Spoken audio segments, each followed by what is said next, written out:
Hi, I'm Kate from the Small Things blog. Today I'm going to show you how to tease your hair. My hair's been curled with a curling iron. It's kind of a very, very loose. I barely held the iron in there. Very loose curl, and I curled this with a 1-inch, but I took really large sections so it's not too curly. And the only thing you're going to need to tease your hair is a comb. I've started by putting Aquage uplifting foam on my roots, rubbing it around. I blew it dry upside down, and then I curled it, and I haven't done anything else to it since, no hairspray or anything else.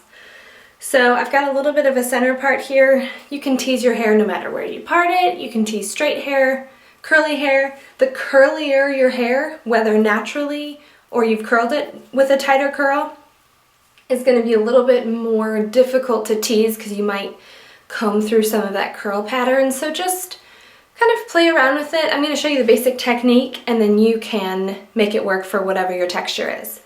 So I like to start at the crown and then do the sides and then go into the bottom.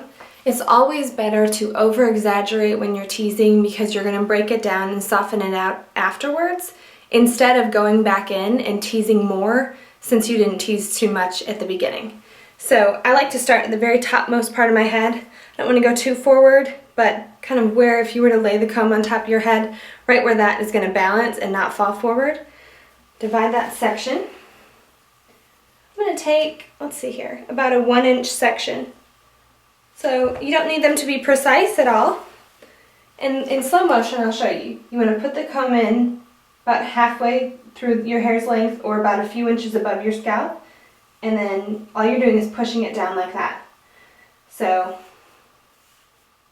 kind of until you pull a lot of your hair out of whatever hand is holding it up. Okay? So we've got sort of a rat's nest up there. And then you just want to follow that pattern and do a few sections more, going down like a mohawk section of your head.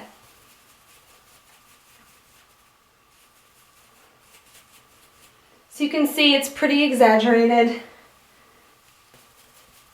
I'm going to go all the way down to the nape of my neck, just because I like a lot of fullness throughout. And my hair isn't thin.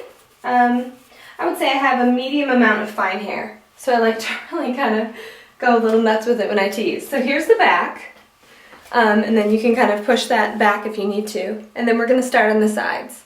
So I like to start kind of from my temples, and same technique. We're just teasing toward our scalp. I'm kind of pulling the hair out. You can also hold it up if you want even more lift. And then sort of the last section that hasn't been teased is right there by my ear. And then the same thing on this right side. So another slow motion so you can see the side is just put the comb in about here and you're just pushing it toward your scalp. Okay, and then we're finished, and you could, I'm totally kidding. Now, this is what works for me, but if you've got super, super fine hair or super fine blonde hair, it might be easier for you to take the wide tooth part of your comb and start smoothing through, especially if your hair is straight.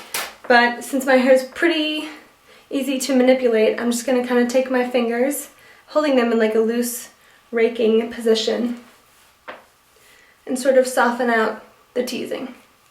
The goal is to not show any of the teasing. So you can see that softened it right in front, but gave it a lot more fullness. So I kind of start on my sides, make sure those are smooth.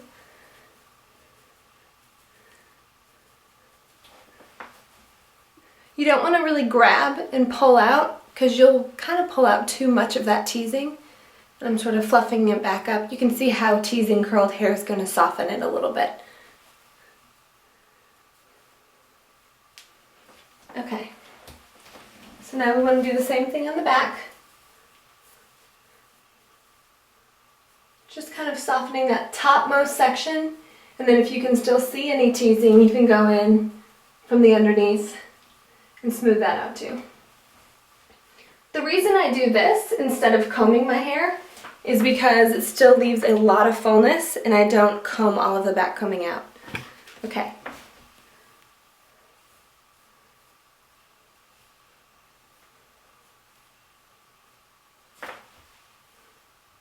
Alright, we're looking pretty good. This is also a great technique if your hair wants to naturally part in the center, to tease that section and then spray it, and you should be good for the day. So with hairspray, and because it's a little humid here, I can exaggerate it a little bit and plan on it falling. I like to do the pinch and spray, where I kind of do a little bit of my fingers right there, and then spray from the front and kind of let that mist fall right on top, so you get a lot of lift up there.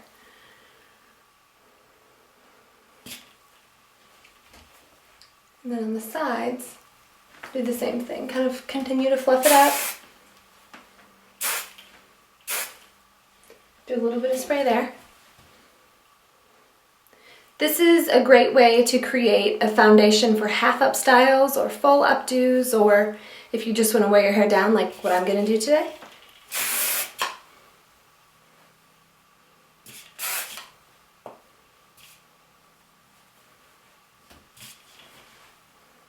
So there's a lot of touching your hair as you're styling. And I want to kind of loosen it up a little bit so it doesn't look too stiff. So then for the back, see how that's looking? Pretty good.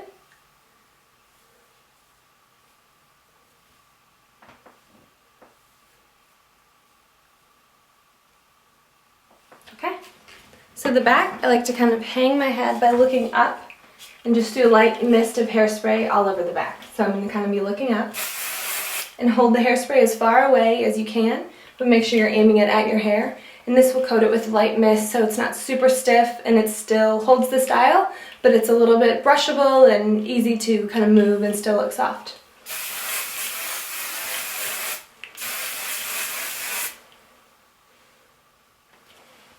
Okay, and that's all you need. So from here you can just kind of wear your hair down, and I say this all the time, but in case you haven't seen another video, I typically like my hair after I've styled it fresh like 20 minutes later, because it's kind of chilled out and settled in and the hairspray's relaxed a little bit, but it still has the same hold, but it just doesn't look like stiff and sprayed and starched or anything like that. But you can style your hair and do this teasing technique before any of my half up or full updo styles. This is a great way to give your hair a little bit of texture and a good foundation so it isn't slicked back to your head. So I hope this teasing technique was helpful for you. There are teasing brushes, which is a very narrow brush with a boar bristle that's about 2 or 3 in width, and that can be used the same way. I like a comb, and I use the fine tooth side of my comb. It's just a preference thing. I don't think it's necessarily better than the teasing brush, but I guess I can get a little bit of a cleaner tease. Then the brush is going to create a lot of... A teasing brush would be great for like mid-shaft to ends to fluff up if you want a little bit more width down here. But I feel like the comb gives you a little bit more control when you're teasing at the roots, which is where I need a lot of my lift.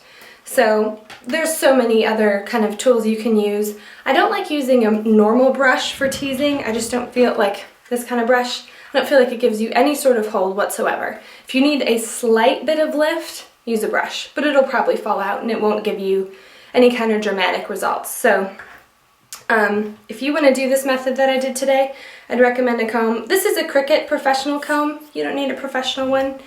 If you used a just kind of cheapy little colored comb or whatever you have, just use the fine tooth side, and then the wide tooth side if you need to smooth out any sections that are still showing teasing. So I hope this is helpful for you, and have fun kind of playing with your hair and giving yourself a little volume. Don't go overboard, because there's nice and big and voluminous hair and then huge hair.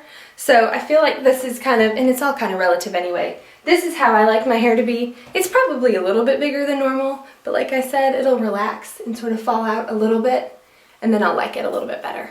So enjoy playing around with your hair, and thanks for watching.